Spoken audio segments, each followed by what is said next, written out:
উৎসবমুখর পরিবেশে চলছে পেশাদার সাংবাদিকদের সংগঠন ঢাকা রিপোর্টার্স ইউনিটির কার্যনির্বাহী কমিটি নির্বাচনের ভোট গ্রহণ। এবারের নির্বাচনে মোট ভোটার সংখ্যা ১,৭৪৪ জন। শনিবার সকাল ৯টা থেকে শুরু হয়ে ৫টা পর্যন্ত চলবে ভোট নেওয়া। নসরুল হামিদ মিলনায়তনে মোট ২০টি বুথ স্থাপনের মাধ্যমে চলছে ভোট গ্রহণ।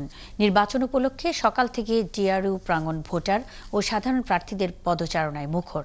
২০২৫ সালের কার্যনির্বাহী কমিটির এই নির্বাচনে মোট ২১টি পদের বিপরীতে ৪ জন বিনা প্রতিদ্বন্দ্বিতায় বিজয়ী হয়েছেন। বাকি ১৭ পদে প্রতিদ্বন্দ্বিতা করছেন ৩১ জন। এর মধ্যে সভাপতি পদে ৩ জন, সাধারণ সম্পাদক পদে ৪ জন, সাংগঠনিক সম্পাদক পদে ৪ জন প্রার্থী রয়েছেন।